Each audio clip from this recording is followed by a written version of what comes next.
San Diego this fall. So Wow. yeah, we're happy for him. Congratulations. That's Thank you. awesome. Yeah, and then my daughter just graduated last year from UC Berkeley. So one out and one to go. Yeah, mine were 12 years apart, so it was pretty Mm. easy. Oh, that's good. That's cool. You had a chance to focus on one. Did they play sports? Uh, my son did. He played actually played baseball and football at Oh, Cal. oh, damn, that's awesome. And my daughter is a professional ballet dancer. Oh, wow. So it was hard for me. I kept using sports terms with her, but it was just as rigorous as any sport. Oh, yeah, I bet. Very competitive. It was when she was dancing for the New York City Ballet, she was Wow. only 15. She Wow. had grown women who were very that treated her really horribly because they I guess were jealous of her. So I don't know, but she ended up quitting at age 18 and went to college. So Okay. well, Now, to be a professional ballet dancer, she competes all over the United States. Is that she how it danced works? all over the world. Oh, wow. That's awesome. Yeah, I had to go with her twice to China because she was too young to get a work permit. So a parent had to go. So I went once for 3 weeks, I think, for a tour, and then during the summer, and then 2 weeks during the winter when they. So yeah, it was a view. If somebody had asked me when she was like 15 or 15, what she'd be doing with her life, I would have said, "Oh, she's going to dance the rest of her life." But then she just quit, and now she's going to law school. So Oh, congrats. That's awesome. gonna go save the world because I didn't. That's she's she loves telling me of that regularly. Well, you did a great job, Dr. Cash, with your kids. Not easy, Yeah. It's not. as we all know. Yeah. So how's everybody doing out there? Okay? Anything anybody have? Is there anybody still have students in their schools?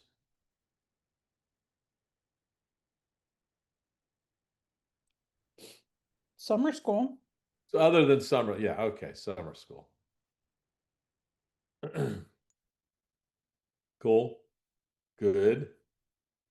Hey, great presentations last week. Those were really fun. I learned a lot. Some really great ideas.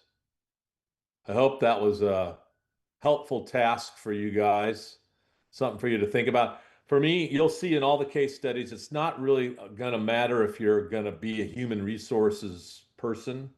It's just good to know the process, what exists, and how you can influence that process from any place in the organization, and try to make it a better place. So, um, we are going to uh, talk about culture. Um, we have been talking about it. Now we're going to actually specifically talk about culture, and why it's important. I always crack up. It was interesting because I'm in the midst of doing what I hope is one of my last searches for a superintendent, and I was talking to a candidate and sharing with her that one of the issues really is for this particular school organization is really the culture. Um, People don't feel like they've been respected. They don't trust leadership, and that the key to a successful next leader in that district is going to be their ability to uh, craft a way to engender the trust and support of everyone that's working in the organization and the entire community, parents as well. And it just always reminds me of how important it is. And one of the reason why, well, I'm not going to, before I get started, anybody have anything they want to share?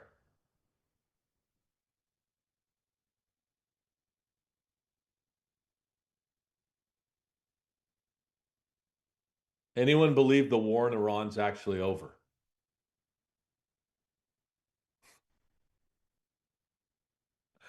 Yeah, I think I shared with you guys. You all know my son's over there, and during during the ceasefire, they worked every night, 28 missions in a row. So no real ceasefire. All right, so here we go.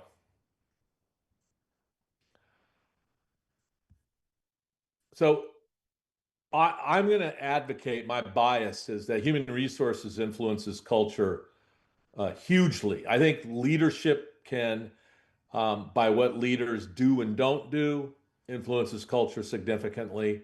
But I think how human resources are managed really influences the culture of an organization because it shapes the social and the physical environment.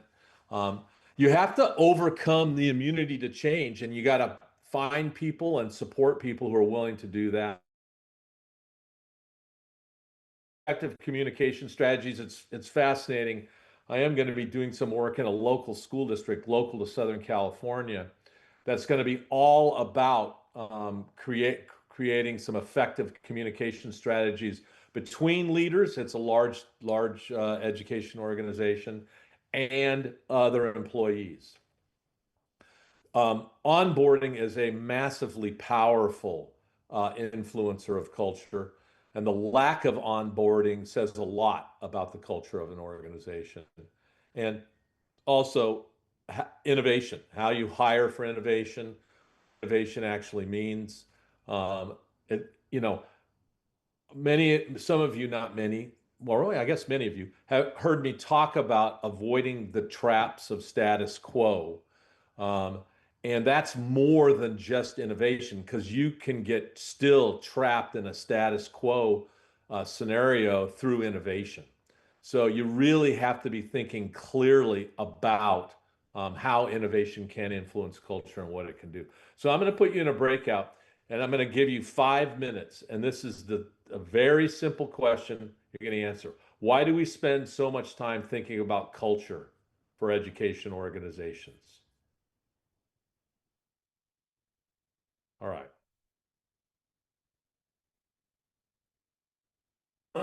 Excuse me. 5 minutes. I'll see you at 5:12.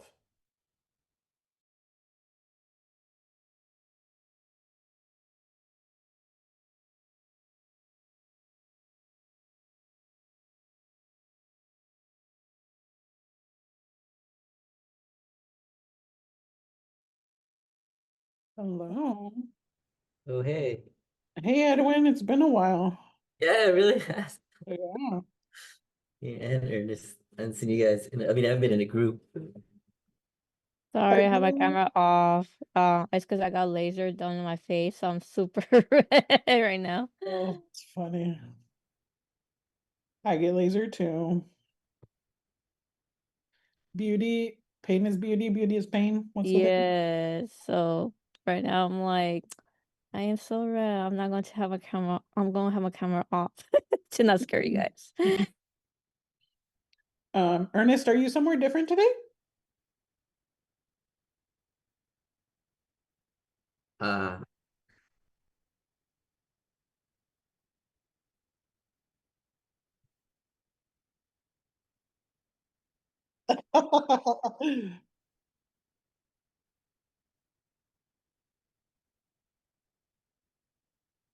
Hmm.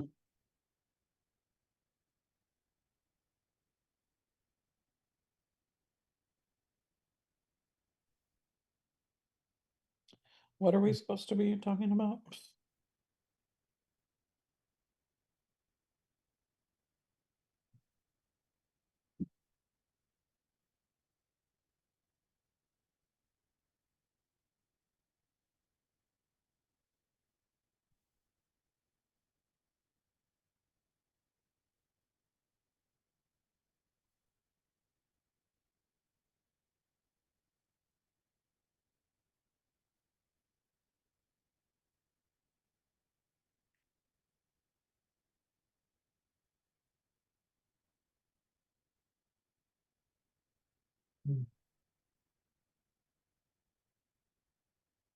Yeah, I think culture sets the tone for everything. Like, do people feel safe bringing up issues, bringing up ideas? Like, I think for me, I think a lot about like safety and community building because I have worked in like toxic environments and I'm very aware of how like almost it feels impossible to walk back from that. And so I'm very protective of like my department and my people to make sure that we don't get anywhere near that because it's not good. Not good for anybody.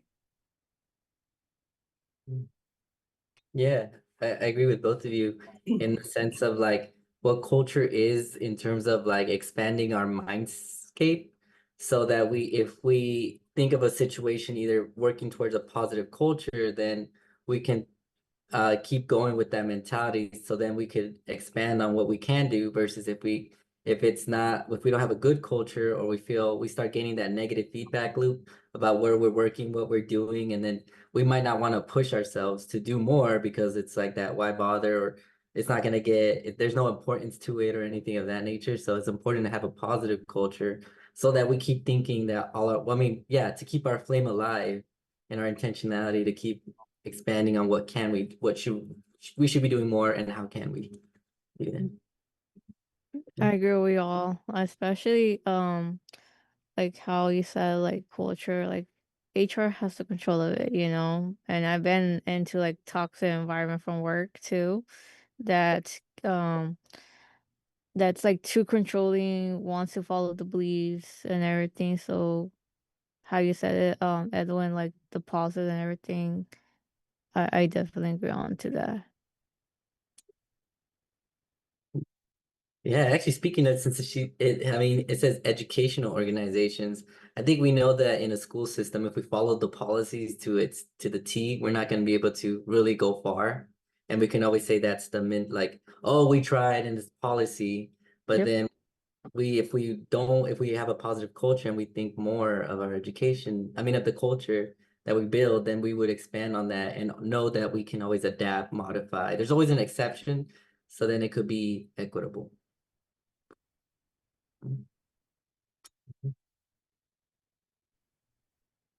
Thanks for sharing, folks. Yeah.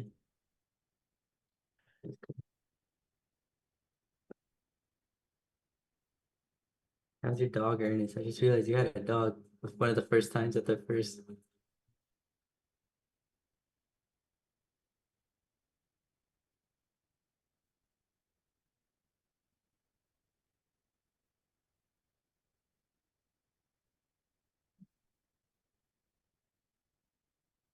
I know. Yeah. It's 102. Mm-hmm.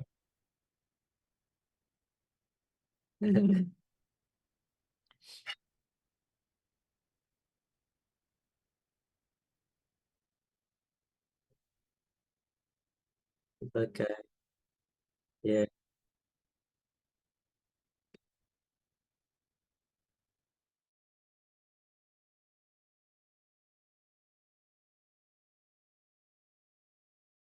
Okay, so why are we always talking about culture?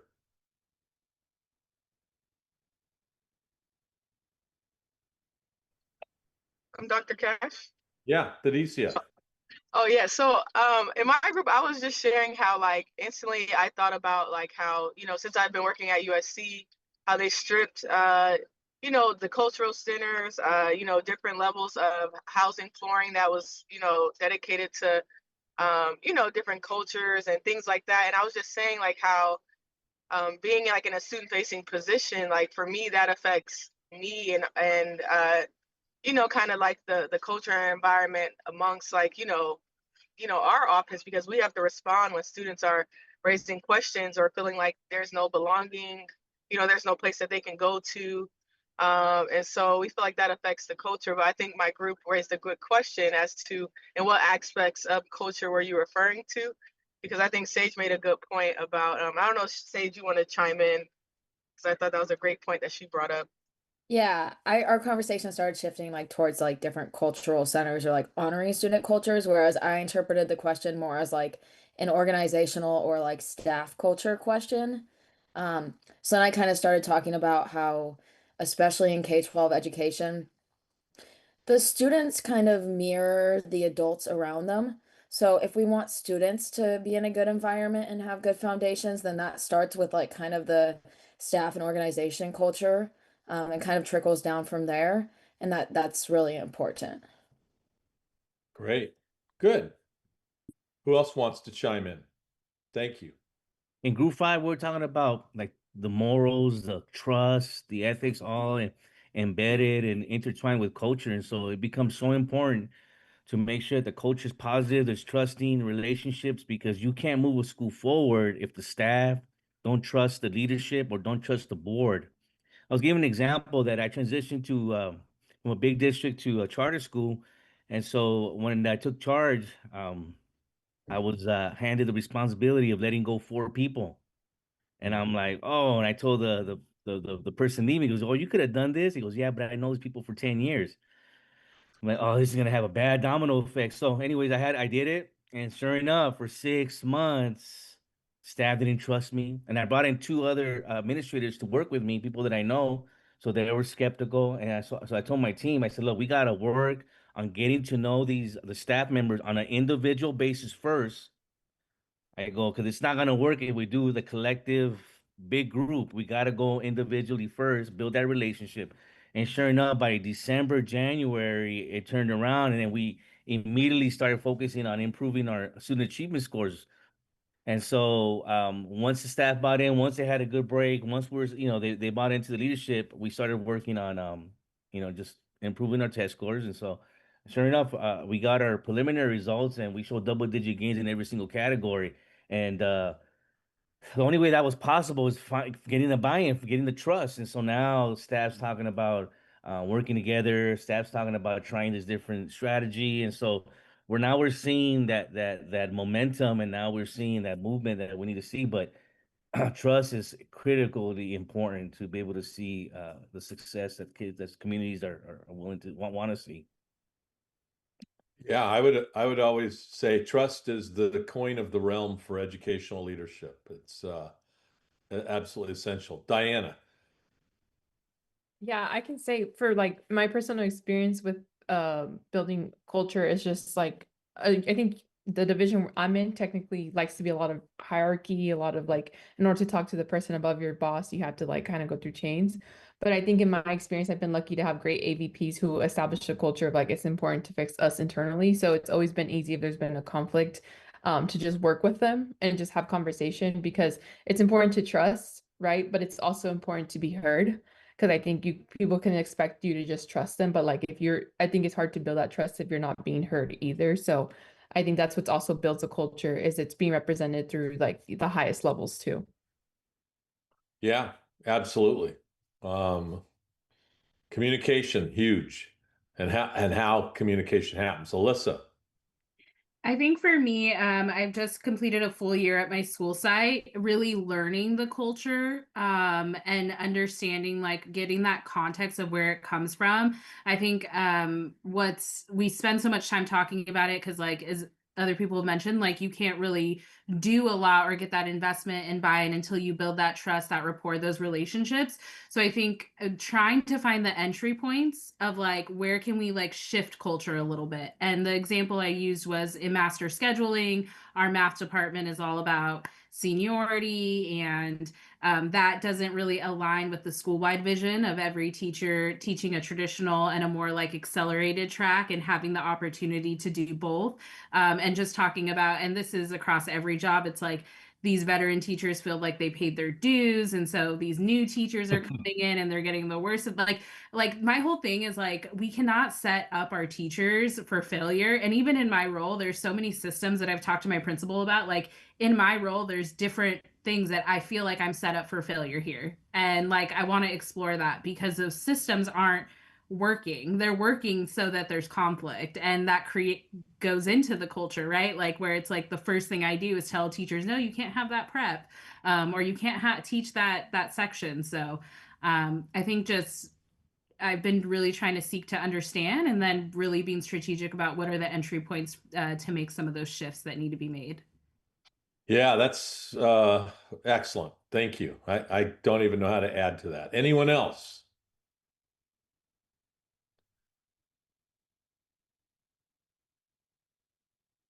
So the one little bit I would add is that culture is important because education is about people. And people are determined culture. Um, and we're going to talk more about that. So one of the things that's important is staffing. Um, uh, you can be so strategic in staffing as far as how you want to drive your organizational culture, what you want it to look like, what you want it to be like, what you want it to feel like, because every single day, people that work in the organization transmit the values, norms, and expectations of that organization in the work they do, the work they don't do, the things they say, the things they don't say. And who you hire and who you keep shapes the day-to-day culture and also determines the long-term identity of the organization. Um, I mean, kind of what Alyssa was alluding to. You know, you have you have veteran employees that may be resistant to change, and they may be saying, you know, you're going to leave, and I'm still going to be here, and the culture of our organization you're not going to have any influence on. That in and of itself is a strong testament of the culture of the organization when people respond or act that way. And I would always say that the most significant staffing influence on culture is what students experience. I mean, it was incredible to me. In my first principalship, I had, you know, I didn't know what the heck I was doing. Some of you know my story where I was an elementary school teacher. Somebody said, "Hey, you should be a principal," and I thought, "Well, I don't really want to be a principal." I had been a lawyer for a decade and really wanted to be a teacher and thought that's where I could do some great work. But somebody I really admired told me, "You go apply for the job," and I sure, you know, thinking I'll never get it, but you know, I got the job. And so there I am sitting there as a principal. Um, and I, to me, this was just like mind blowing. I'm communicating with teachers, and this was a K-8 environment. Or K-6 environment, excuse me. I had sixth grade teachers that had been teaching in the school for 25 years, 28 years, had never for a minute been in a first grade or kindergarten classroom, had no idea what it was like to be a student in those environments. And so I set up a system by where I would release teachers and they would go spend the day. It was not a big school. I think we had like 40 teachers, maybe 35 teachers. Um, that they would spend a day in not a friend, someone else's classroom, and they could see what the student experience was like in those classrooms. And then when I became a junior high principal and a high school principal, I would always pick out 10 students at the beginning of the year, and I would follow those 10 students throughout the year and go to all their classes to see what their experience was like. And that told me so much about the culture of the organization that I couldn't learn by listening to people, by making assumptions based upon my, you know, words of wisdom or whatever. It was just important. And I would encourage everyone, regardless of the role you have, is to really spend time to try to understand how staff interactions influence student experience. And I can tell you, this is how I learned very clearly how, in particular, classified staff in many systems have the greatest impact on a student's experience. It's who they interact with first, it's who they interact with maybe last.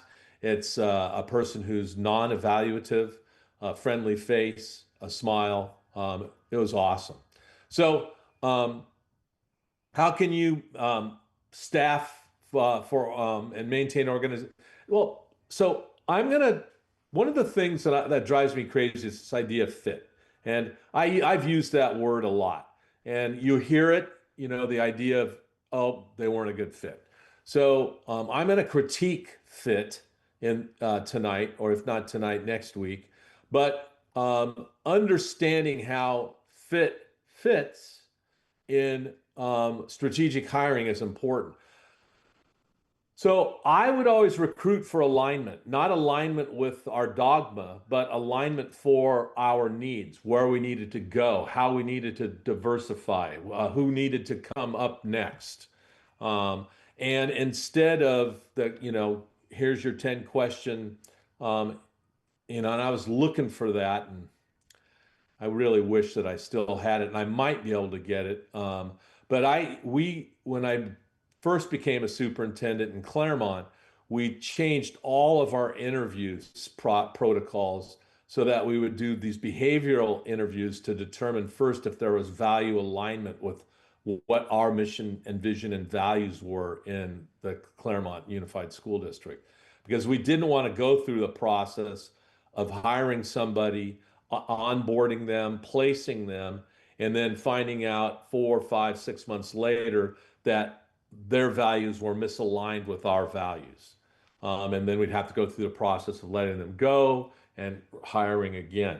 And so we did that, and I got to tell you, our success rate was over 99%.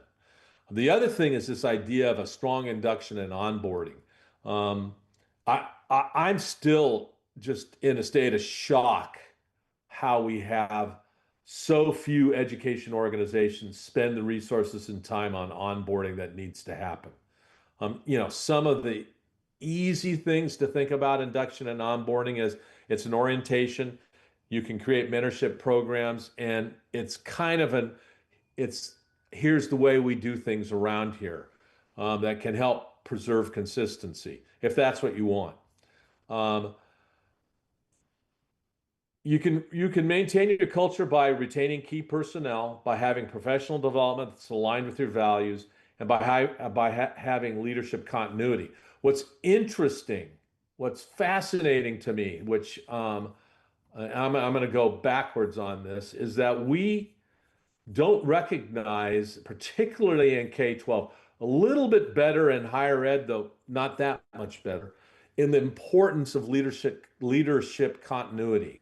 I mean, I don't know what you guys are going to end up doing your dissertations on, but there is a lot of good research on the importance of continuity in leadership and what disruption and transition in leadership does to the work of the organization. Now,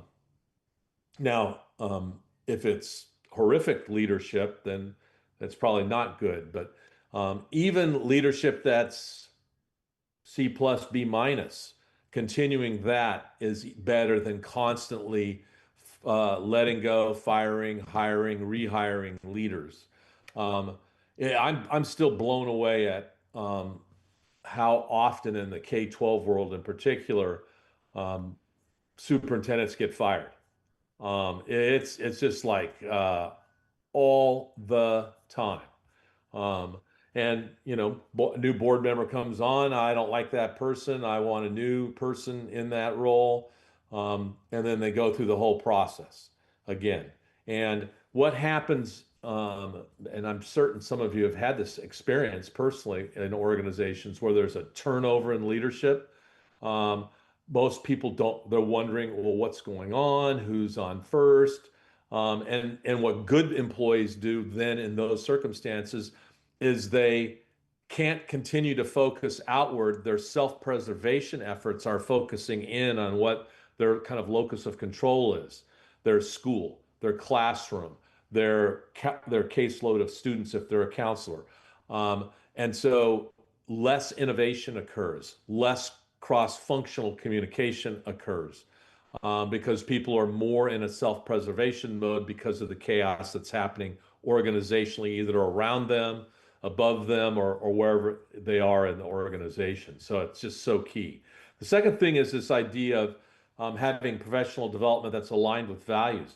Um, I, I, I, I so strongly encourage people who have an opportunity to design and engage people in professional learning that you start with a values alignment, that you're reinforcing beliefs and practices that are consistent with the values of the organization. And that means that you're not working in silos, that you have cross-team collaboration, um, and that when you're evaluating employees and work, you're not focused on how well they're doing things, but how well there's some alignment culturally with their vision, their values, their beliefs, and the work of the organization. It would be, there's no evidence to suggest that you can have people going in a million different directions within an organization and have that organization be successful in reaching its goals. There just isn't any. Um, and so having that alignment, not like, I'm not talking about lockstep, like it's Tuesday, September 12th, so everyone's on page 34 kind of alignment. It's more about something more deep-seated, what they believe to be true about the work that they're doing, and about the work of the organization. And you will get how all of us have worked in organizations that talk about we believe every kid can learn, we believe blah, blah, blah, blah, blah. But very few of us have worked in organizations where every employee actually believed that and valued that as part of why they came to work each and every day. Um, and then the other thing is retaining key personnel. I'm a big fan of thinking about succession strategies. In fact, I'm going to be doing um, me and some colleagues are going to be doing, looks like we're going to be doing a series of workshops, and I keep trying to retire, about succession strategies, how to work within your organization and so that when you retire, there's somebody that can take your job within your organization, building that bench and how important that is. And not just for the individual, but for the culture of the organization. Just so important. Um, I've talked about this before. I'm going to quickly go over this because I think it's worth repeating. You want to hire for the cultural add, not just the fit. You want to truly diversify the workforce, and that doesn't mean that you have people with green eyes, blue eyes, and brown eyes, but that you have diverse ideas, diverse backgrounds, um, and that you're very intentional. And I'm a fan of onboarding. I'm a fan of what I call transformative onboarding, um, where you're not just saying, "Hey, here's how we do everything around here," and hope you like it. We're going to we ask people that are coming on as we're sharing what we're about. We want to encourage them to question. Well, why is it that we do this? Why is that a practice? Why that process seems inconsistent with um, the what your stated value are. When I was my last superintendency, we did this that was in Santa Barbara, this transformative onboarding. I think I drove my HR person crazy. Um, and he's a great guy, one of the greatest guys I've ever known. And I remember him going, because we brought all of our new teacher hires in a room. We said, okay, this is how we do things. We want you to think about that. And when we start the work tomorrow, we want you to come in and ask us why we do that and question our practices. And he told me he spent the whole day hearing people question things about what they're doing. And I think it tells people that the culture of the organization is one of innovation and change, of continuous improvement, a willingness to be reflective, a willingness to think twice about instead of just doing the way things we've always done, doing things differently. And I just think that's important. I really can't tell you how how important it is. So let me ask you guys a question. How many of you can recall your onboarding experience? Megan can, Charity can, Alejandro can, Alyssa can, Susan can. Okay, so how um, if you were to give it a grade, I won't go letters, 1 to 4, with 1 being low and 4 being high. What would you give it a 1, a 2, a 3, a 4? Was it a Luis gives it a is it Born. a -1? A lot of ones. Okay. There's a 4 from Megan. I'd be curious to hear 3.2999. Okay, that's good. That's not pi though. That's okay. What is it about that onboarding experience that left you wanting more or gave you nothing or made it good? So from your perspective. Can I go? Oh, sorry. Daniela, go. Yeah, sorry I have my camera out. It's because I got lasers done by my face today, so I'm all like really red. But in my opinion, I could give my like my onboarding like a literally like a negative 1 1. Because when I started my job 2 years ago at UCLA, um, no one knew that I was going to start my first day. Like my own boss forgot that I was going to start the first day. So literally like no one knew. And not only that, but like there was like the whole process going on. So technically like I had to learn it on my own and just like learn from my peers, like from my coworkers, but also like my coworkers didn't put like the effort of teaching me. So I had to like self-learn myself and watching videos and also asking questions. So I had to be the one reaching out to ask for help, which is not okay. And also like again, like I had a lot of high expectation from my boss, but he didn't make the effort either. So it was like really like a bad experience for me starting like new job, but also like learning a lot. And technically like they like literally like I only had like 2 weeks to learn everything and then start working the third week of my job. Wow. And what was the organization again? So I work as a disability specialist, so it was the disability center at UCLA. So, remind you, they didn't have an associate director, so my director had to be everyone's like point of person. So he was also overwhelmed, but that's also like no excuse of like not knowing that I was going to start my first day, but also not taking the time to get to know me. I got to get to know him like probably like the 4th month when being in that job. Yeah, which is really bad. Wow. Normally, I would make some disparaging remark about UCLA at this time, but I won't, um, because that just sounds tragic and a horrible way to start new work. That's a bummer. Luis, your hand's up, then Megan, then Sage.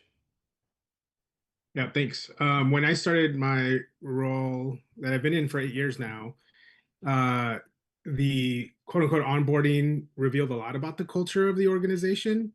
One, people did other than the leaders of the organization were the only ones who actually knew that a group of us were hired to do the work that we were going to do. So the folks who were there were surprised that we were there. They thought they were going to be responsible for the thing I ultimately was responsible for. And then when we just simply try to ask our peers to say, hey, what exactly does your day look like? There was a very strongly passive aggressively written email saying, we have a plan for onboarding the new folks. Please stop from any casual conversations about the onboarding. All right. And so that, again, it just shows the lack, or actually, it demonstrated a lot. It demonstrated that it was a very hierarchical organization and that things had to filter through individuals within the organization to be able to make it down to us. Right.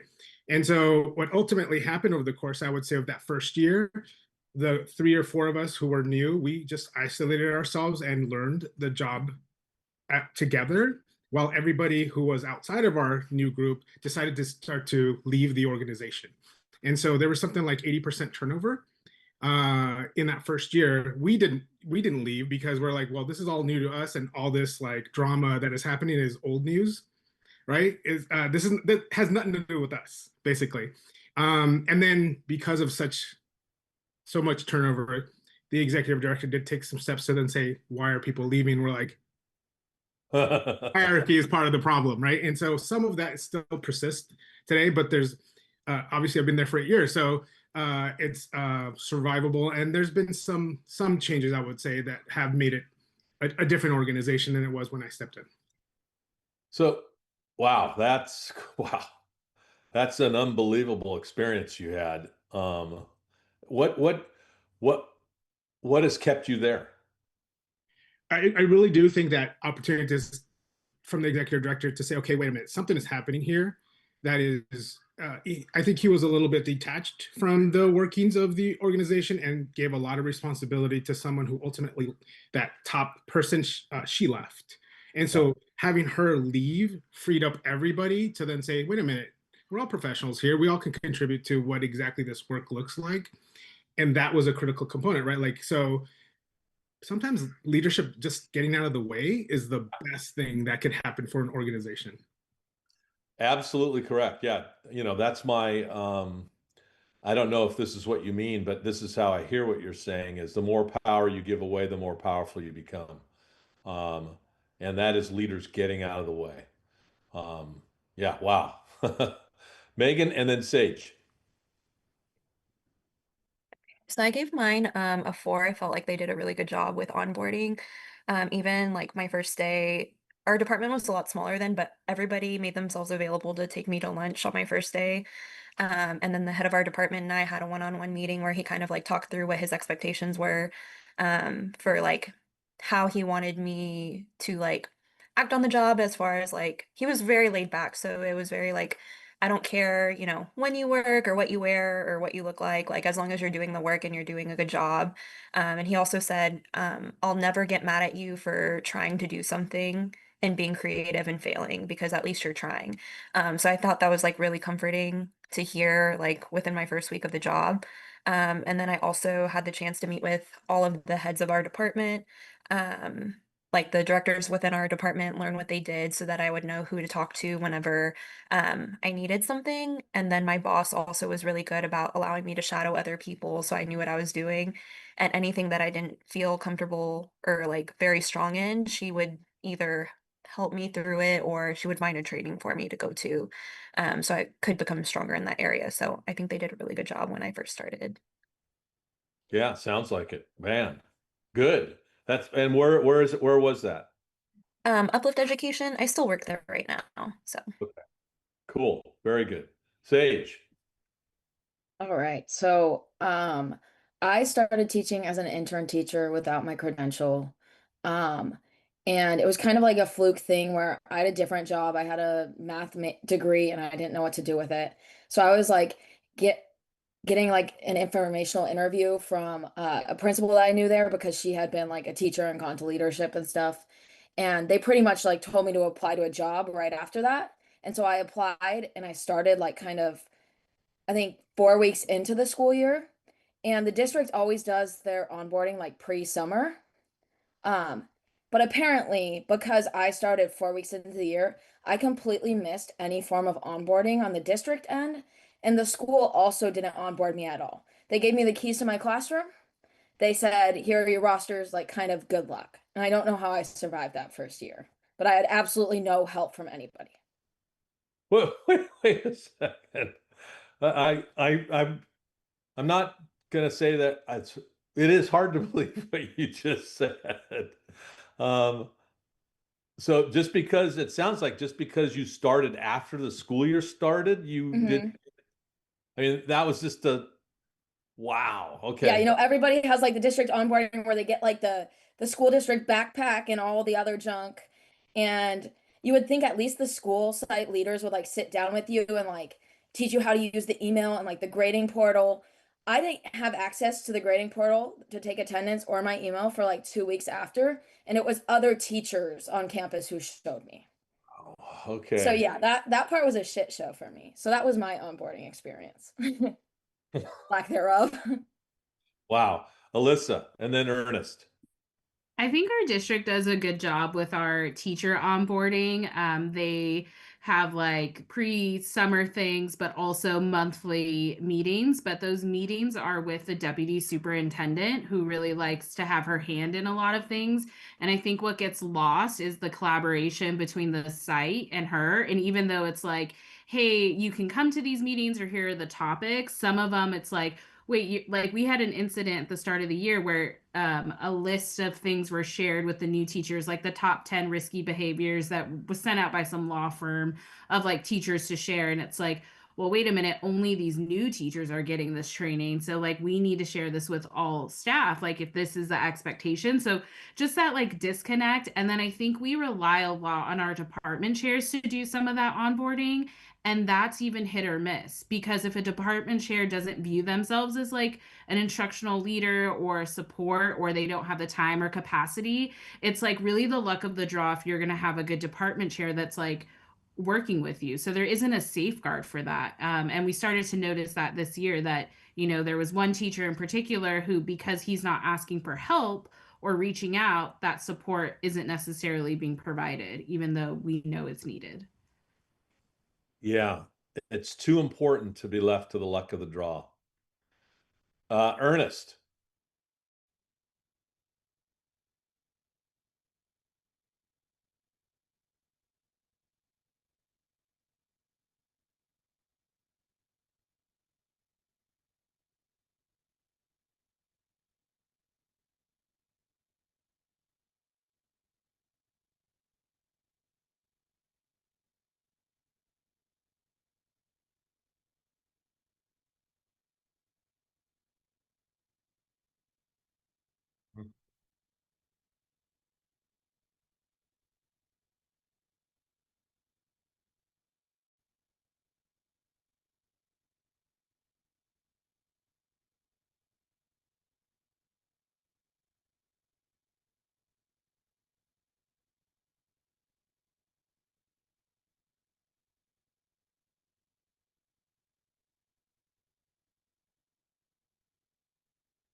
Yeah. Well, that's a I'm going to talk about onboarding, and I understand that onboarding. And it was interesting when that law came. I was probably the only superintendent in favor of it in the K-12 world. Everyone was opposed to it. Diana, your hands up. Yeah, sorry. I hearing everyone's stories gave me the courage, but I think like I'll just share my first professional experience. It started off with the red flag. The HR called me to tell me I got the position, and I was all excited. And then I was just like, "Oh, like when do I have to let you know by?" And she's like, "Why don't you just tell me right now? It's not like you're looking for other jobs." And then I was just like, oh, okay, here's red flag number one. And then number two is she kept being inappropriate. So I had to call the hiring manager and let her know, and they had to like, I couldn't talk to her anymore. So it just got awkward from the beginning. And then into the job too, I was going into high schools. And mind you, I'm coming from a higher ed background. So I wasn't really sure about MOUs and all that. And so advisors were letting me in because I was like good at relationship building and stuff. And then I found out like it was illegal for me to be entering the high school like that. And so then they were upset and they were said, your director needs to make an MOU. And like I was like, I don't even know what that is. Like, and they're like, you don't like my director was like very not good at onboarding me. And then it got to the point where she was just like, it's okay, like that's why we hired you. You're young, like you can work your magic, like you're pretty, you can get in there. And I was like, what? I was like, is this appropriate? And there's just a lot of weird things that kept happening that it was just the worst onboarding experience and I didn't get trained at all. And so I learned a lot. And this is why I'm taking the course because I want to know about what's allowed in HR because I still feel like I'm still learning a lot of things and just the importance of it. Yeah, well, um, to me here, I mean, Ernest started to talk about, but I'm going to spend some time now. And then at the end of this section, I'm going to put you in a breakout and I'm going to have you talk about and come up with some key elements of what worked and what you didn't see at all. So, obviously onboarding is a lot more than orientation. Um, you got to have some specific stuff and you have to have some really important cultural stuff. So, I mean, it, here's obviously, God, I mean, hearing what Sage was saying, uh, how you access important tools for your job, who to seek out for support when you're doing your job. What are the basic expectations? The hours? What do you wear? Do you need to go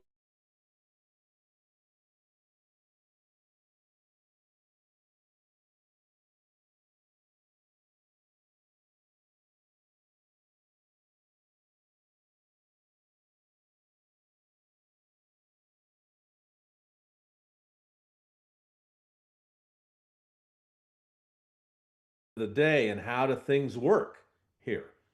I mean, one of the worst things that you could do is tell someone, that they have to, here's your key, but you don't tell them that key works for your room, but it doesn't work for any bathroom. Or it doesn't work for, I mean, that simple kind of stuff. And so I talked about this guy's kind of like the key from onboarding, and I really like this. This is what I did actually pre his research. I did this kind of onboarding, not this clever and easy to remember. Compliance, clarification, cultural connection, and checking back. You got to have compliance. Um, you got to have clarification. You need to have a good opportunity to establish what the culture is. You want to connect with all your employees, both in a structural way, like here's who you are, that's very intentional. And then you got to have checking back, where you're checking back with employees. How are you doing? What do you need? How can I help you? Um, and that has to be built into the culture of the organization. So I would always say that onboarding starts before the employee starts. And pre-boarding, whatever you want to call it. Like, okay, Diana, we're going to offer you the job. Work doesn't it's June. What is today? June 16th. You start on July 1st. So I would start some pre-boarding activities between today and July 1st. And I would have a very specific understanding of what's going to happen and tell them on the first day, the first 3 months, first 6 months, first year, etc. So compliance. So the first C. Um, those are the mandated trainings. We all have done them. We all continue to do them. K-12, it's child abuse, Aaron's Law, mandated reporting, sexual harassment, safety protocols. There's a whole bunch of them. Higher ed, the typical ones are sexual harassment, Title IX, data privacy, and cybersecurity awareness. There are others, lots of others that use them, but compliance is just one part of onboarding. Um, and it's really important there to know what the mandated trainings are by the organization because it tells you what the culture of the organization is and it helps create it. Then I would always say it's important to have department by department sessions for content in K-12, like in curriculum instruction and assessment, ed services. Here's what we do, here's how we do it. Technology, here's the technology you use, here's the technology students use. Artificial intelligence, here's the artificial intelligence that we use, here's the artificial intelligence policies and practices in relationship to student use. Here's an org chart of our system, our district. Here's where you fit in that org chart. Here's where your immediate supervisor is. In higher ed, it would be the course leads that would take the course instructors through. Here's the content of the course. Here's what we're going to be doing. Here's our expectations for each instructor in relationship to the content, teaching pedagogy, and assessment practices. Also, policies and procedures would be in K-12. What's professional conduct? I just have to tell you that I do this forensic testimony. I'm an expert witness, and I can't tell you how many times I've read depositions of in K-12 of administrators talking about that they received no one told them about professional conduct. No one ever shared with them what the expectations were. About fiscal, about human resources, what the collective bargaining agreement says, the org chart. And then in higher ed, it's faculty affairs. So who do you talk to when you have an issue in relationship to a colleague? Who do you talk to when you have a relationship to a student? Who do you talk to when you have a relationship to your immediate supervisor? Second C is clarification. You review the job description. I am still in a state of shock that we don't do this regularly. Don't give that job description to somebody and say, these are the expectations of your job. I'm now going to outline what that means as far as your responsibilities and explain the expectations. What are the performance standards? What are you expected to do in the job? How you interact with people? How you contribute?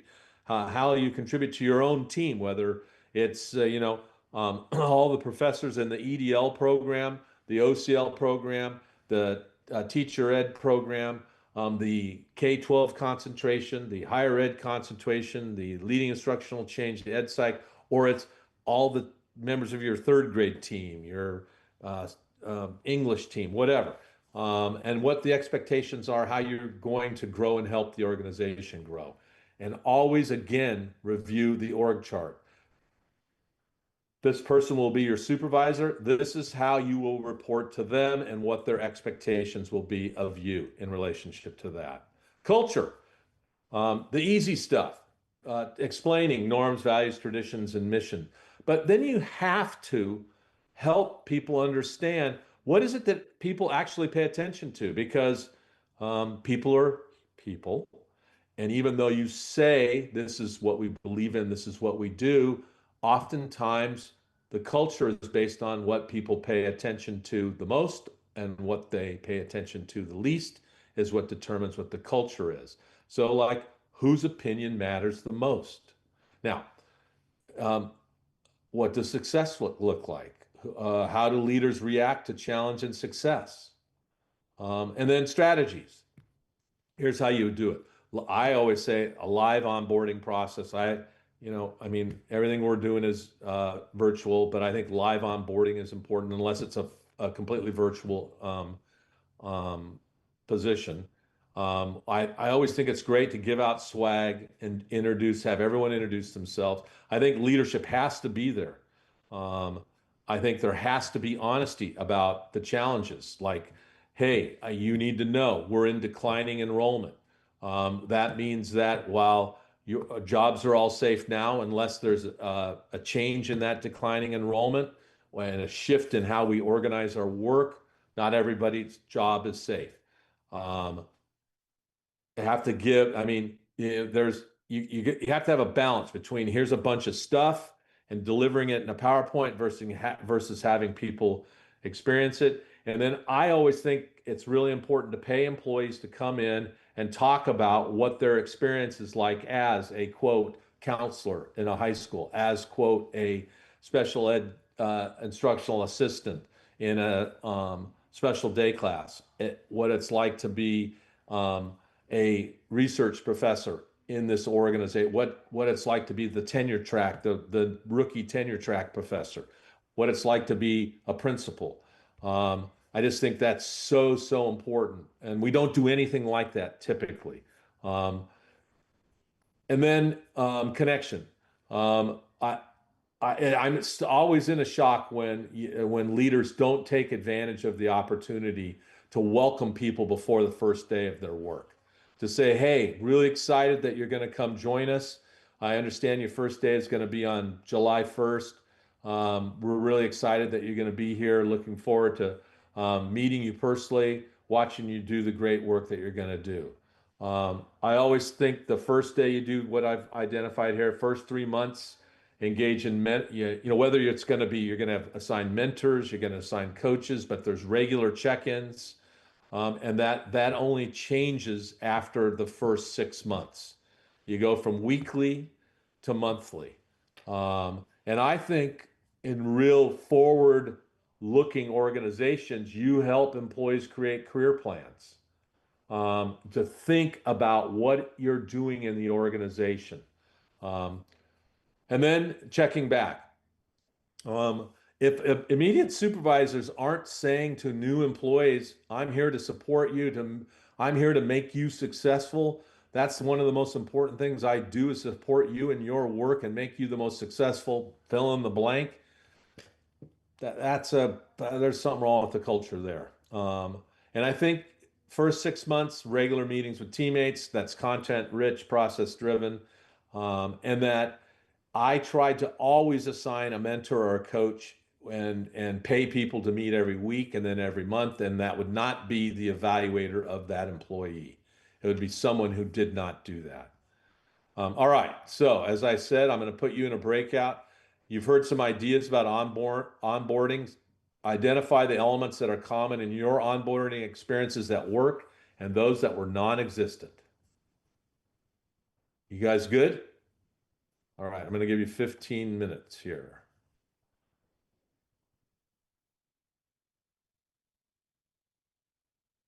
See, it's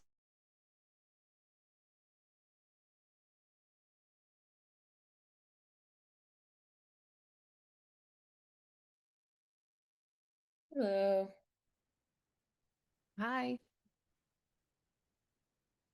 How's everyone? Good. Good. Hi, y'all. I missed a question because I'm on duty right now. But I've been here, but I don't know what we're talking about. I'm sorry.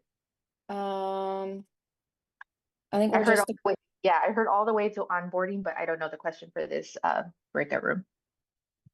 I think we're supposed to just be talking about what was missing from our onboarding experience or what was good about it.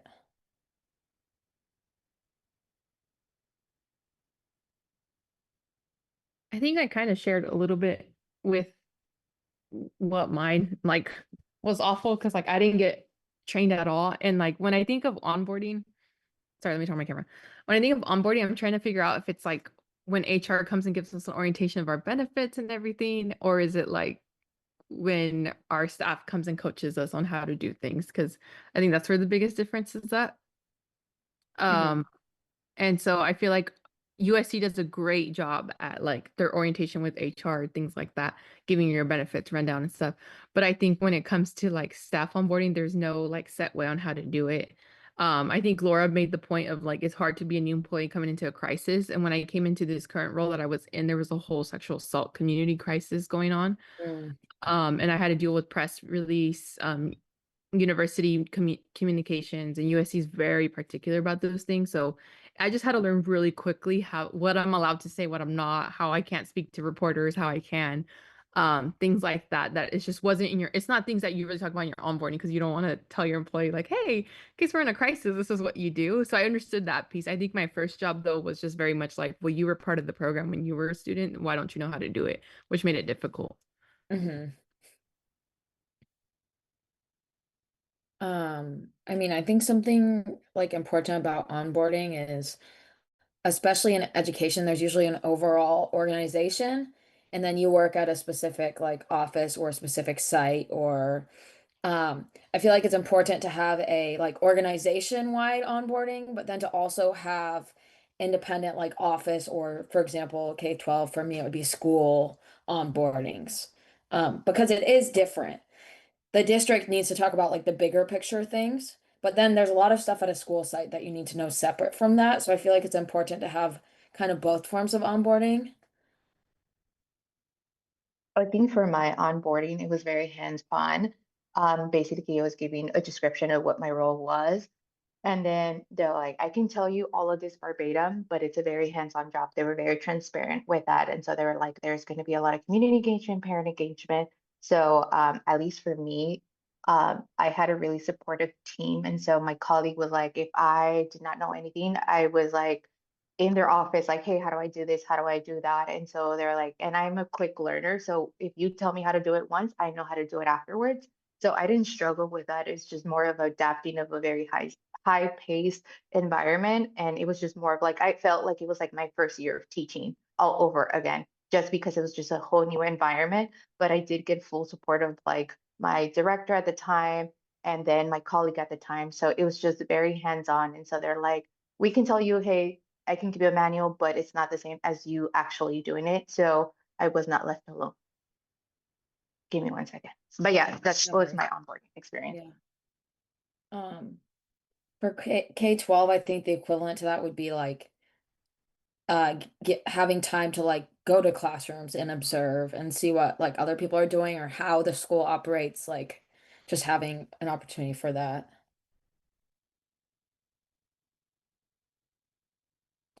Sorry, Ernest, I'm what gonna trouble move. are you getting into over there? You're too quiet, Ernest.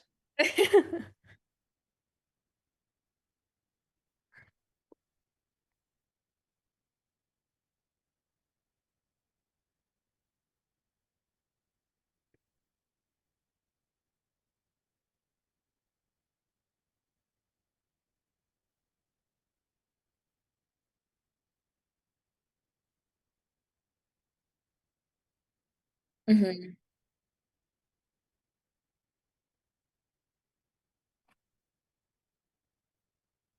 Yeah. I will say I just onboarded a new staff member. And so the onboarding was like, here, do your documents. And they asked me, like, Veronica, do they need a background check? I was like, no, they already did it with us because it was an internal hire. And so that was it. I was like, hey, have you done? She's like, yeah, that was it. That was my onboarding. Like on Monday, I have like a USC thing where my benefits and all of that. And that was it. So basically, the onboarding started with me. So I told her straight out the same thing my director's like, there's so many things I can tell you to do, but I need you to just ask me, hey, how do I do this? Because I can teach and show you, but that's not the same. So I was like, everything that I'm like doing, tell me I feel overwhelmed. I need a pause or I need like time. I was like, you need to tell me because that's how I was with my director. I was like, hey, slow it down for me. How do I do this? And then my director's like, because I told her straight from day one, I want to be you. And she's like, and you will be. She's like, just ask me all the questions that you want. If you want to take on lead, projects, let me know and I'll show you, give you the ropes. So I did have a very supportive, manager person in my field. And so I told her, I was like, I see potential in you. If you want to be in my shoes, ask me, hey, I want to step into that. I want to know how to do that. I'm like, let me know. So in that matter, I'm like the onboarding person, but it's more of like, here, this is what you do, just ask questions. I'm like, if you don't ask me, I will assume that you don't want to, take more on your plate. But I understand because, you've been only with us for a couple of months, but it's like slowly getting into like the groove. But other than that, HR like had nothing to do because we even have like a talent, like people that hire and then HR is separate. So it's like one, two, I was like, okay. So it was just like my first time dealing with HR, but other than that, HR did not contact me other than like they're good to go. they're all yours. And I was like, okay. Yeah. I think the most like important thing with onboarding too is just like the consistent check-ins. I think that's the most supportive aspects. And I think also just um I'm trying to think of what other aspects there are, but I think that's like that's huge. Like just Yeah, I and then definitely do that. And then there are recent like USC like grad students, so they're young too. So I was like, how do you feel? How was the first week? And they're like, okay, and they're super excited. And I was like, okay, if something happens, so I was like, keep boundaries. I was like, do not work from home, do not take work home. I was like, boundaries, boundaries, boundaries. I was like, I learned it my first year because I was like, oh no, I'm gonna take work home. It was like 9 p.m. I'm like, don't do that. And I'm like, somebody texts you, you're like, I'm not working. I'll respond to it later or just ignore it. But I was like, do not take work home. So I'm very also like, no, no, your boundaries, like your free time is your free time. Mhm. Wait, Veronica, you work with the trio, right? Yeah, I work with one of the upper bounds. So we have two classics. Mm-hmm. All right, and you guys have a new like whole AVP director over there, right?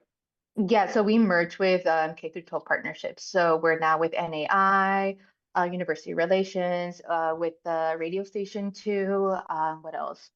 So far, Yeah, and I the kids to watch. when I used to work there it was horrible. That was on with the HR and stuff. So that's why I was like, okay, you guys went through a lot of changes though recently. I know that. So like when did you start? Yes. So I started in 2023, Oh, okay, I okay. believe. Yeah, I think so. Mm. No, that's good. I'm glad. They needed you, that leadership. Yeah, so it's very different now. The regulations, like everything's just even travel, like everything's just because of the Department of Ed, we just have to put everything on our regulation. Is it an allowed expense? Why is it allowable? So everything, even like we have the Cheesecake Factory, took 2 months and a half to get it approved. So everything, yeah, because Wow, now it's not even ASVP, so it's a SVP that has to approve it, the senior vice president. that's crazy. So then are you gonna do the scholarship on how the big beautiful bill impacted your work? Yeah, so yeah, no. Dang, that's crazy. Yeah, so still onboarding is a process for us in our department. Yeah, it makes sense because we probably have to do like a bunch of like reconciliation and then the tutoring sheets too. I remember those being like, so like, what is this? We don't even do those anymore. I don't even know what you're talking about. Oh, yeah, see, I'm so Mm-mm, happy for you. mm-mm. A lot has changed, like like yeah, a lot. So it's and now we're at the community house, so we do hoteling there because they kicked us out of the RAN. Oh, So yeah, so now the RAN is for DPS, supposedly. Yeah, oh. they're gonna tear it down, and so now we're at the community house. But there's like everybody's there, like it's K through 12, the kids to watch, NAI, like everybody's there. Wow. Dang, that's a lot of changes. And then Sage, remind me, I know Ernest, you work in higher ed, right? But Sage, where do you work in? I'm a middle school teacher and team lead. Oh, okay. Was this the better onboarding experience than the one that you described earlier? That was still when I interviewed for teaching at like my first school site, and then I got transferred from there. And when you're um when you go between school sites in the same district, like they don't even worry about onboarding. Okay. So then for the Yeah. second question is like, what if any are the common elements that you can identify in your K through 12? So Yeah. have been the common elements that you've experienced in the K through 12? Um, so definitely, I don't know, I haven't experienced much just because there has been kind of nothing. I like what Dr. Cash said about making sure that new hires have some sort of mentor on campus and Yeah. have somebody that they can check in with, like maybe on a weekly basis, because I feel like so often people come into a school site and just get lost because nobody's checking in on them. And that then like decreases retention, especially when they're either new teachers or teachers coming partway through the year. Mm-hmm. It's really hard for them to like jump in and be okay and not be like silently flailing in their classroom. I feel like that happens often. Like this year, we had a teacher quit partway through the year. There was a long-term sub, And then they finally hired someone in January. I think she was kind of, it wasn't what she expected. She was left off on her own and she's not coming back next year.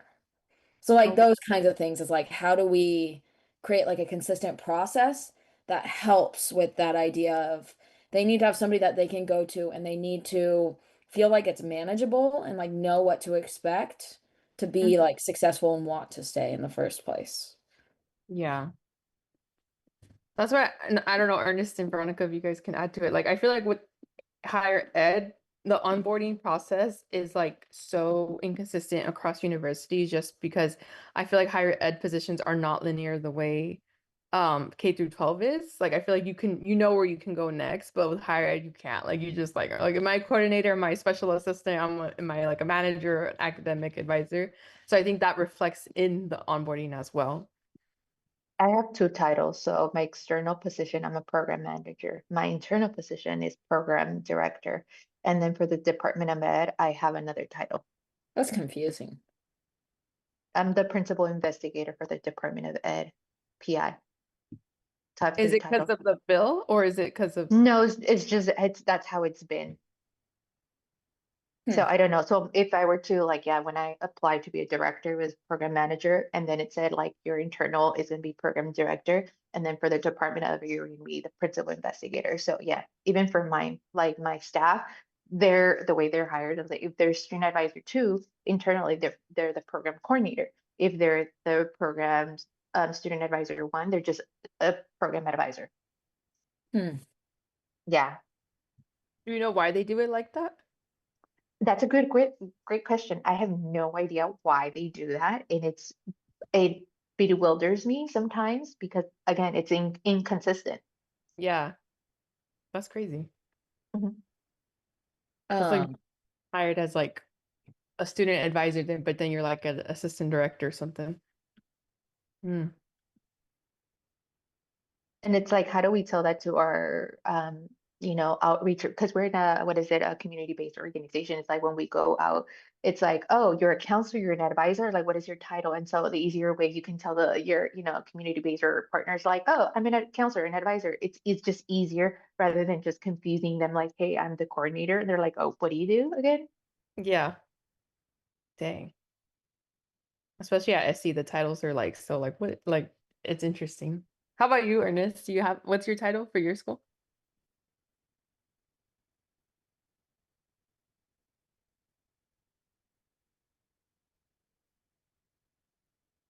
Me?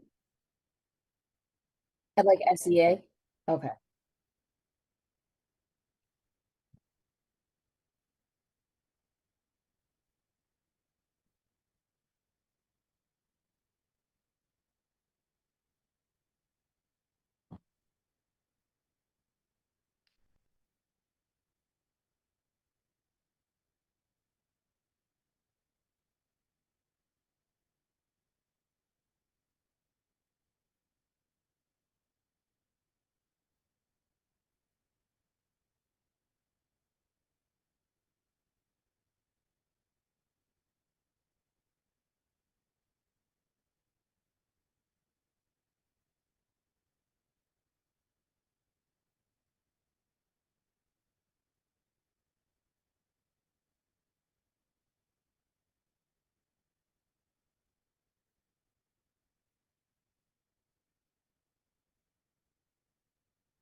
Yeah.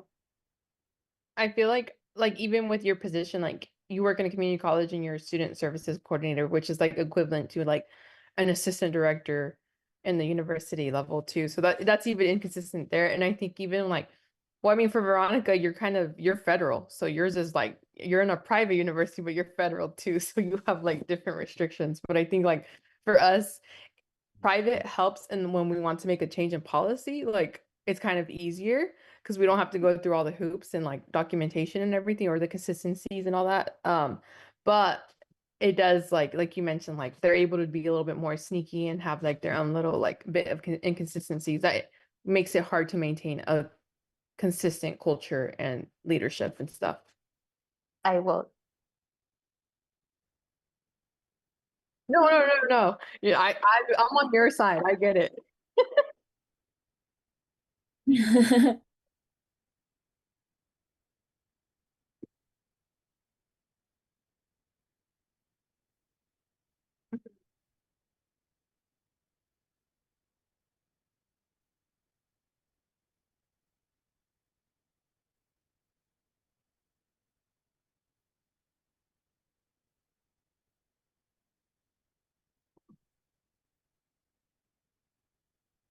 Yeah.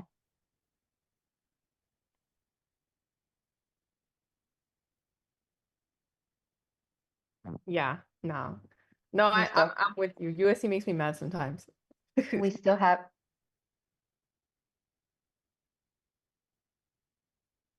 we Yeah. still have some staff members in one of my other upper bound teams that they're 2 years in, they're like, oh, you never taught me how to do this, so I don't know how to do it. Or they have the audacity to like they write an email, well, ChatGPT told me that I could write it, that it's out. I was like, oh my goodness. Yeah, so just a fun thing to know. The university doesn't pay me or anything. So because I'm federally funded or thing, we just use USC's logo and all of that for our program. And they say, hey, we help out the community because you're a, community-based organization. And so that's Yeah. it. So they charge us, I believe, 3% or 7% just to use their logo, but I do get all their benefits. So it's a win-win for us. So, but sometimes our programs, because they want to be aligned to the university, like their physical year ends in at the end of June. I'm like, but our physical year doesn't end until then. Ours finishes until the end of August. So we have to abide by the rules to some extent. Yeah, and I think the thing with using the logo is also like merch. You can't make it cheap. You have to use their like specific Yeah, we vendor. have to get it approved, all of that. So Yeah. Can't have fun with it sometimes.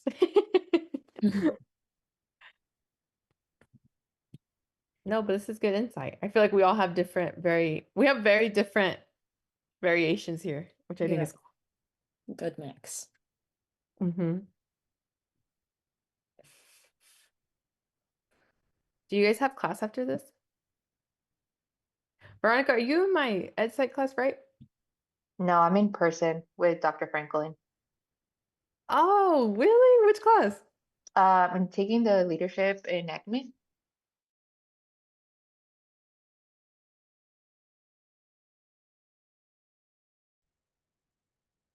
All right, welcome back, everybody. So, help me understand, what was common present in your onboarding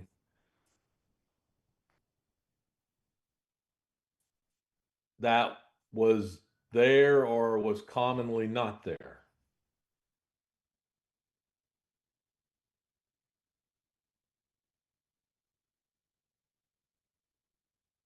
Charity, did you raise your hand or you were just I stretching? did. I did. So I am part of the onboarding process for my school, and I think Oh, cool. that I'm owning and I'm taking back to my school is the clarification part. I think we make the assumption that people have signed their contracts, they understand what the expectations of the job is required, not really taking it back that going over the performance standards or reviewing organizational chart could really help them feel a sense of safety and knowing what the bar is so that they know how to measure up versus making assumptions about what are the professional norms that this job requires. So taking that back to my community. Excellent. Good to hear. Anyone else want to share? We talked a little bit about how, especially in K through 12, there's typically an organization-wide onboarding and then like a site or department-specific onboarding. So that the like bigger overall rules are in the like district onboarding, and then there's the more specific stuff once you're at your site. So And that then was a common element. yeah, and then Diana put it in the chat, but we talked a lot about consistency and how important it is that like here's our process, and that's how we kind of do it for everybody so that everybody has the same like opportunity to leap into what the organization is all about.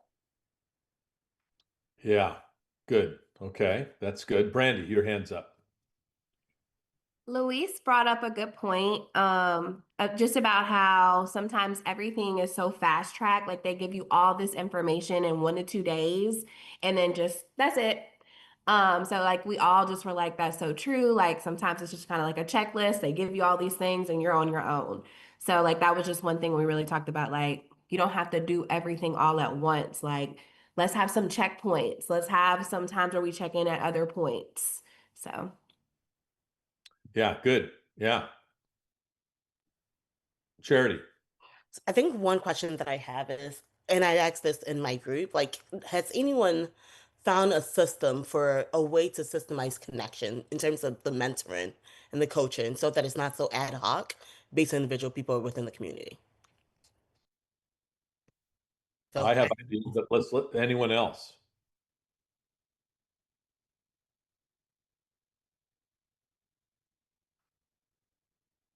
Erica. I do provide sub time for my intentional sub time. So I do pair a new teacher with a mentor teacher. And I know that time is always, everyone's pressed for time. So I give them a sub day at least once every 3 months. And I calendar it at the beginning of the year. So they're already in. And then they know when their check-in days are. I'm not there, I don't monitor it, but they do kind of just provide me with some notes on what they worked on and what they were planning on working on. So that's how I do that piece. That's good. Great. Anyone else? I just have a question on that. Yeah. Erica, when you do it that way, is that only like, is that teachers that are new to the school site or only teachers that are new to teaching? So fortunately, I am a magnet school, so I have both. So that's a good question. So new to teaching, so their first year of teaching, they have a separate sub day with their mentor. But if they're new to our school site, they are able to have some planning time with our TOSA because I have a different funding for that. Okay, but that opportunity is still available. Yeah. Because I noticed that a lot of the times new teachers are paired with a mentor through induction, and then teachers Correct. that are new to the school site are often like just left in the dust. Yeah, no, I don't really. Yes, they have their induction, but I don't have much to do with that. So sometimes they don't even start it till year. I think you have 5 years to do it. So even if it's their first year, they might not have it. So I just do it separate. Good. Anyone else want to share? Luis. I mean, in a perfect world, and if professional learning communities were truly developed to be professional learning communities and grade level collaborations, or your specific curriculum or whatever you're teaching, those collaborations, if those are done well, those are the people that you can actually establish community and culture and teach you the ways of whatever the school and the expectations are, right? And so the and some of the things that we've been reading ran across some of the studies around professional development for teachers and the way that they support each other are effective is if they're within their context and within the school day. So sometimes those mentors that show up through your induction, they're external. You might have a great relationship with them, but they don't have the clarity of understanding of your context as a, say, third grade teacher who's dealing with these group of kids, right? So I think in the ways that I see work being effective across school districts that I work with is strong professional learning communities or strong grade level collaborations. Yeah, good point. Yep, good way to do it. The bottom line is it has to be intentional. It can't be, I'm a new teacher, let's Dave, you can be the mentor for the new teacher. No, needs to be, and that's how it's done in many organizations. Needs to be very intentional. Diana. Yeah, I just dropped a quick question in the chat. But I know I saw Charity responded, but for K through 12, I'm kind of curious with those mentorship programs that you all are describing, like, does the mentors go into the classrooms to help coach, or is it more of like personal connection? Like, how does that usually look like? Well, I do it both I'm ways. sorry. I'm sorry to interrupt. Go ahead. I do it both ways. So they're able to go in and coach. And so they watch. So the new teacher will watch the mentor, and then the mentor will go and observe. And by that time, like Luis was saying, because of the PLC, the vertical articulation, like culture and relationships have already been established. So they feel very comfortable with doing this. And I always talk to both of them, obviously, like if they're comfortable for each, because it is important to kind of see both. And then I always have them go to multiple grade levels, not just their grade level, but the next one up and then down, and even if just any classroom management. So let's say classroom management is, I took one teacher to go look at some classroom management. She was a brand new teacher. She taught third grade. I took her to fifth, sixth, kinder. Like I took her to a bunch of different classes just to see different strategies and way things are done. So it is, like Dr. Cash is saying, it is intentional, but I provide it for both, for in the classroom, and obviously getting time to work separate out of the classroom too. So I think you have to recognize that both are probably needed, mentors and coaches. Coaches might be in a position to provide more content specific. I was in your classroom, I observed this. Did you notice this? Have you thought about that in relationship to this kind of instructional strategy? And a mentor is somebody who is going to give you advice and ask questions about all kinds of things, not necessarily related to your subject, your pedagogy. Um, somebody is this the right time for you to go to apply for that job? Is this the right job for you to apply to? Um, and I think it's important that to have both. How many of you have a coach right now or a mentor?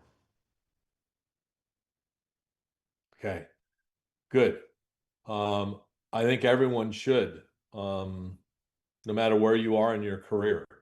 It is extraordinarily important.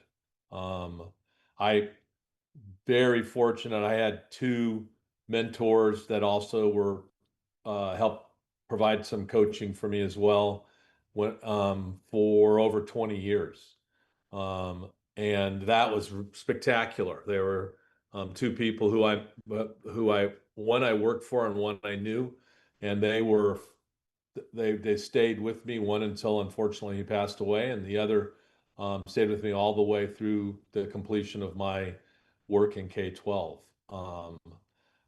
There isn't anything like that in higher ed by my experience. No mentoring, no coaching, basically kind of it's like um, a higher ed version of what Sage described. You don't get a key because no one has their own room.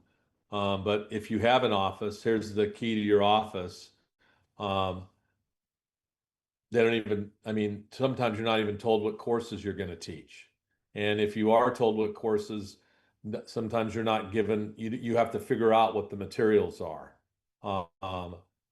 It's very, very different, much less supportive in higher ed than it is in K-12. That's been my personal experience on the professor side, which was fascinating. I mean, when I first taught the leadership class, somebody just said to me, "Hey, you're going to teach 701." It wasn't 701 then; had a different number, and it's like, "Great, what is that?" "Oh, it's leadership." "Oh, wonderful. Well, what are the books?" "Well, you'll have to figure that out." "Is there a syllabus?" "Well, you'll have to make one." Are there outcomes, expectations? Well, you'll have to determine what those are. Is there anyone else that's teaching it? Yeah, here are two other people that are teaching it. You can contact them. Hey, so can I see your syllabus? No. What textbooks do you use? Well, I've used these textbooks. I mean, I was just like, what? Luckily, I was close to retirement, so I could spend the time. Yeah, Diana. When that happened, were you the one that implemented the course coordinator aspects? Yeah, uh-huh. Yep, exactly correct. Yep. Um, so now that there is someone that is responsible for um, getting people up to speed, sharing all the materials, meeting with them. I meet with my instructors in the courses I coordinate every week, um, just to share, hey, how's it going? What's working? What sucks? What do we need to do differently on the run as we're doing it? Um, and then we meet at the end of every semester and go over, okay, what are we going to do differently, kind of content wise, procedure wise, process wise. So one of the things that none of you will benefit from, and I apologize, is that the leadership class is going to take a very dramatic turn next year. Um, and that's based upon the experience we had with our executive cohort. The assignments are going to be like this class based on case studies. So, all right. Anyone else have anything? God, I talked for too long. Anyone else have anything they want to share? But I can tell you, having a mentor is really important. Um, really, really important. Somebody who's not evaluating you, somebody who you can just call on the phone. I mean, that's what my generation did. You might text or message and, hey, I'm having a hard time with blank, blank, blank. How do you do this? Really, really important. I would not have been able to do what I did in my world without having those two mentors with me basically every step of the way, which was really cool. Really, really cool. All right. Um, all of us in human resources are interested in finding employees who are going to help support any change efforts that are happening in the organization. And so it wouldn't be right if I didn't talk about change in relationship to human resources and Kagan and Leahy's study around immunity to change. It's just incredible to me. This is not new for you, but it's incredible, and it's why I'm repeating it, because it's so profound that people have an immunity to change, even when we say we want to change. We resist that change. And the idea is that we have some competing commitments that undermine our goals. And those commitments create a psychological immune system that protects the status quo, and so we don't change. And the reason why we don't is because that self-protective system resists the discomfort and uncertainty that comes with change. And it leads to unintentional stagnation despite good intentions.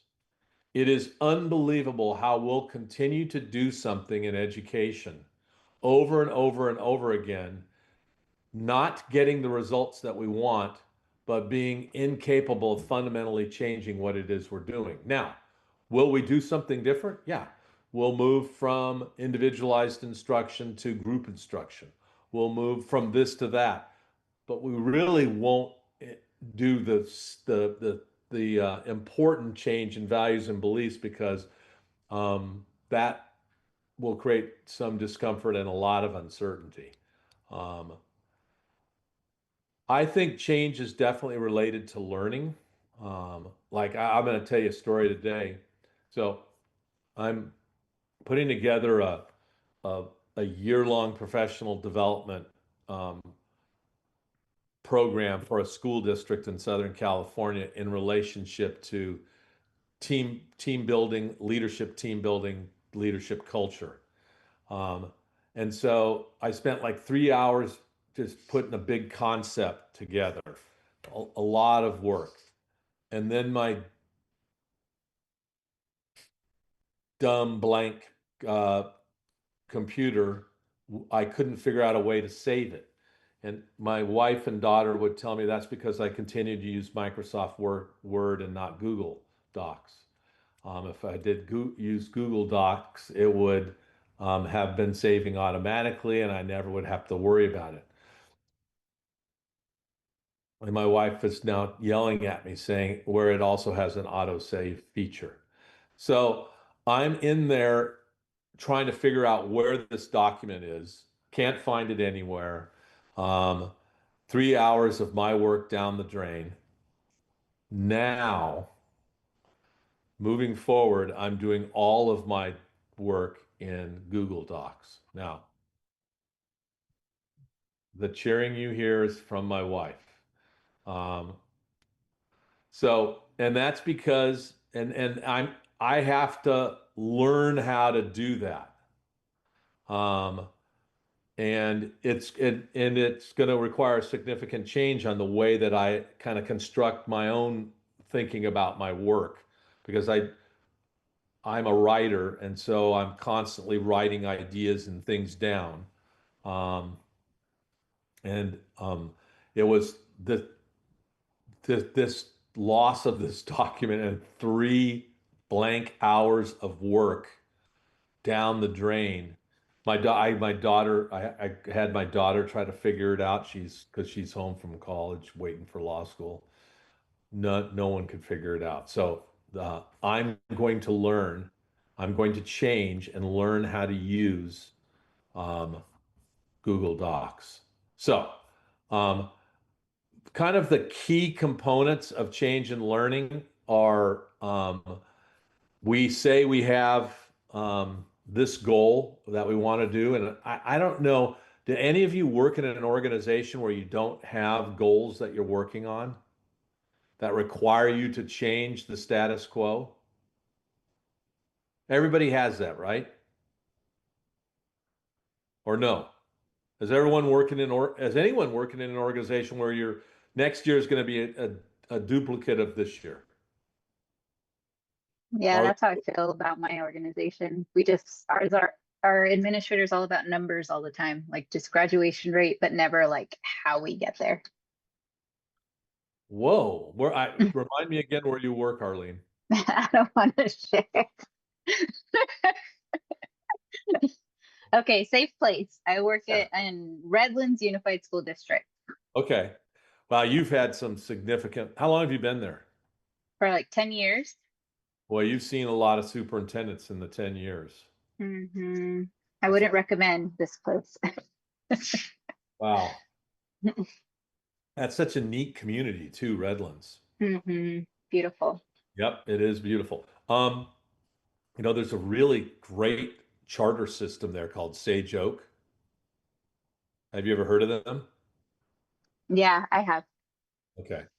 Um, I most organizations say, here are our 3 goals, hopefully no more than 4, 3 or 4 goals that we're going to work on, and that's going to require us to change our behavior in these ways. Maybe they won't say this is how we're going to change our behavior, but they're going to say our goal, and we'll go beyond numbers, but our goal is to do whatever our 3 goals were. So, and that requires change, and change is really hard. And do you, here's an important question. How many of you have found yourself in an experience like I just described that happened to me today, 7 hours ago? Or, yeah, 7 hours ago, where what I had been doing forever no longer worked and I couldn't produce what I needed to produce. And in order to avoid that failure happening again, I'm going to have to change my behavior. And have you been in that personally, professionally, in your jobs? No, I'm the only one.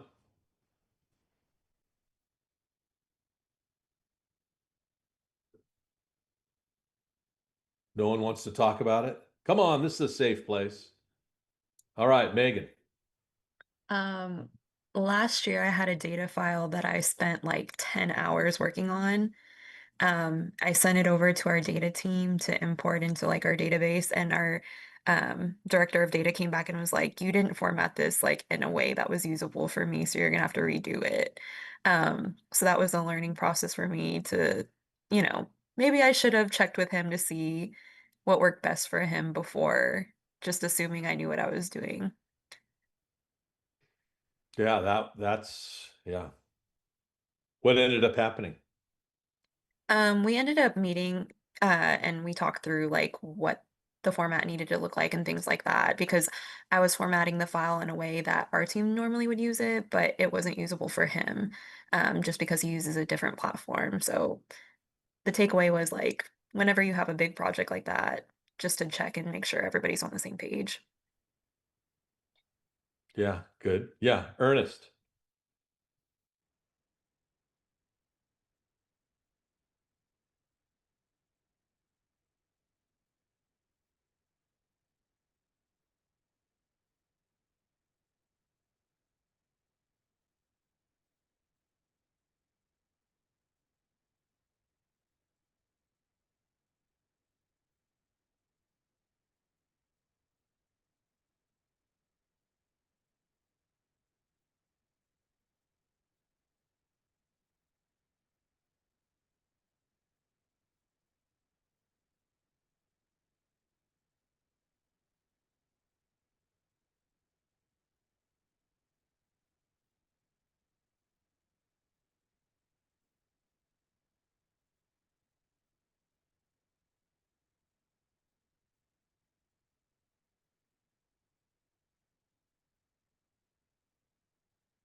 Yeah, well, I've used it not my whole, but a long time.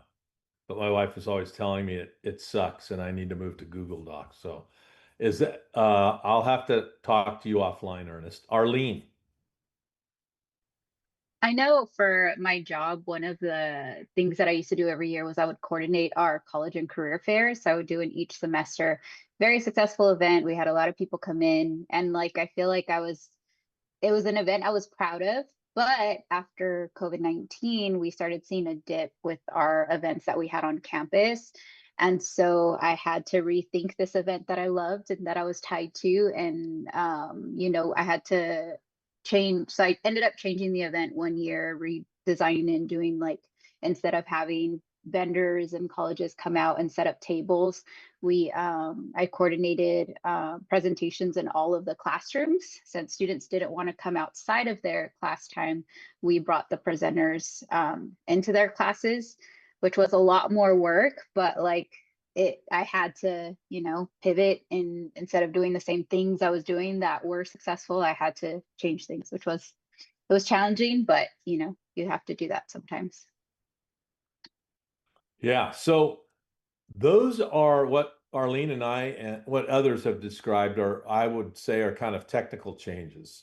So when you're in HR and you're hiring people or staffing people or investing in professional learning or how you onboard somebody, you're going to be talking about a lot of adaptive things that are in your organization, values and beliefs, um, which are really difficult at times to get people to change their actions in order to be aligned with those values and beliefs. And it's so easy for us to maintain the status quo and continue doing what we're doing. Um, and I always ask people, and I'm going to ask you all, why is it so difficult for us to change in education at the adaptive level? I mean, we change all kinds of stuff. I mean, here we are, we're having a 100% virtual doctoral program. Um, but I mean, from my perspective, one of the ways in which, we say we're all about the students, I won't tell you who, but one faculty and myself, I think I shared this with some of you several years ago, we proposed that instead of having pre-constructed syllabi, that we would meet with our students for the first 2 weeks and co-construct the syllabus and the learning outcomes for the whole semester with our students based upon what they know, what they already knew, and what they needed to know based upon our experience and expertise in relationship to the course content, which I felt was a more aligned to our stated values in relationship to, um, student efficacy and autonomy, et cetera. But I mean, I remember we presented that to the faculty, and the faculty, I think one person burst out in laughter, um, that person no longer works at USC. They retired.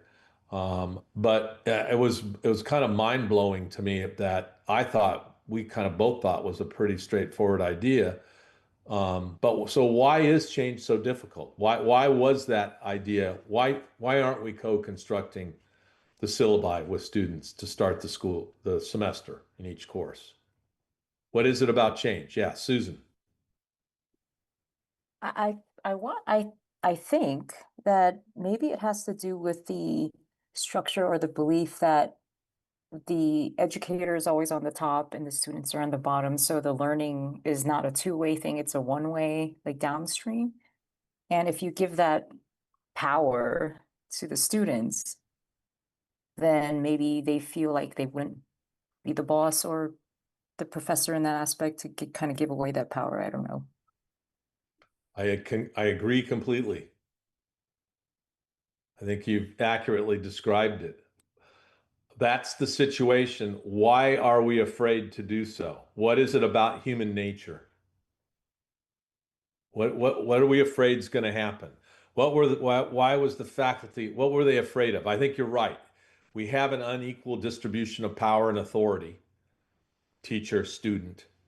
Um, I can kind of understand that when they're minors and there's issues around protecting but I mean, you're all grown up adults, working professionals, have jobs, lives, families, um, unable to accomplish that. Why?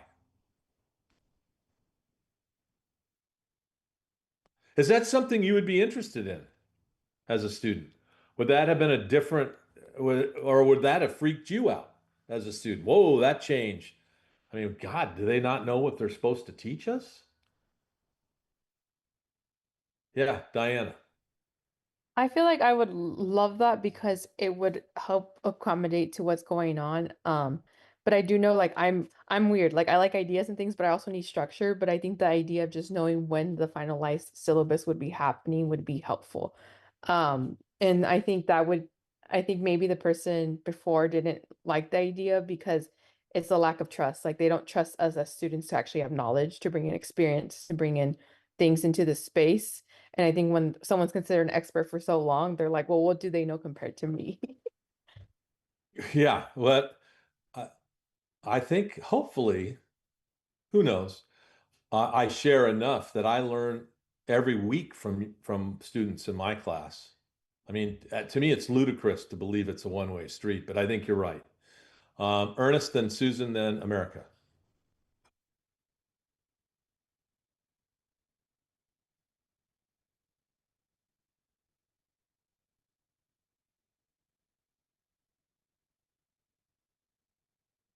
Mhm.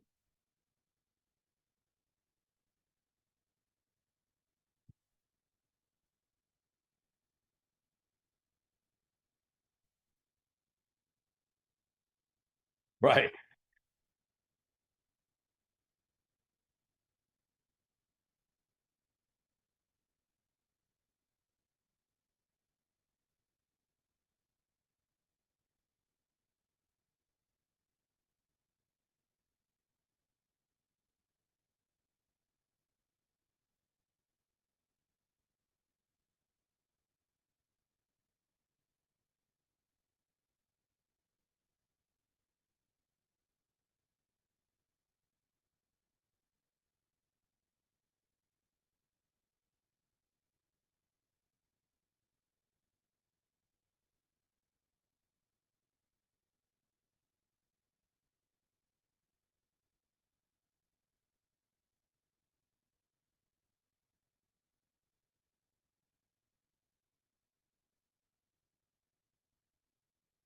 Yeah, yeah, yeah. Thank you. Susan, and then America. Yeah, I actually started implementing that about a year ago. So I get new students every 6 weeks. Oh, So they wow. do their, yeah. So towards the end of their last week, I actually have what I call it an end rotation meeting. I meet with the students and I tell them what worked, what I taught you during orientation week, did that help you? Did it not help you? What would you like me to add? Because in their mind, I have the knowledge, the experience, the expertise, but the day-to-day that they need to know to take care of patients, I don't know the ins and outs of it. So maybe with medical school, it's a little bit different. And since I started implementing that, they enjoy the lectures more and they feel like they get a lot more out of it. And for me, it's kind of opposite of what Ernest, said. For me, it's because they pay so much money to learn and what they need to know. I feel like I need to get their input on what they want to learn. And it just worked out great. It's hard because I have to kind of change some of the lectures, but it works for them and it's better for the patient care down the road. So for me, it worked out great. Yeah, God, thanks for sharing that. Appreciate that. America. Yeah, I think it's about buy-in, right? So if you have the opportunity to help build something together, then you have more like skin in the game, or I don't know if that's the proper way to, and I do that with my team. Like we are constantly talking about like, hey, did this work? How can it be better? And just making that part of like our normal culture and not being afraid of getting feedback. And I think sometimes that's what prevents us from growing, is being afraid of change and letting our ego say like, well, no, I'm supposed to be the expert. And so I'm not going to allow people to give me feedback because then that means that I'm no longer the expert. And I don't think it should be that way. I mean, I think we should always be growing and learning together. Yeah, I agree. And I think that's the essence of a continuous. I mean, I'm all about continuous learning. And I want organizations to be about that. And you need to hire for that. And I had a whole nother topic I want to talk about, but it's already 6:57. So instead of doing that, I'm going to say, thanks for a great night tonight. We'll start with some more conversation about what a continuous learning organization looks like and how HR can influence that next week. Yes, Ernest.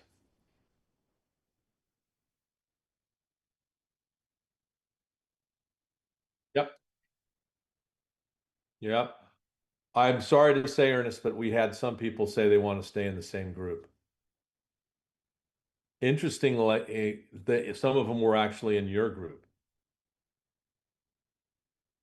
Ernest, I think he's playing with you. I really think he's playing with you.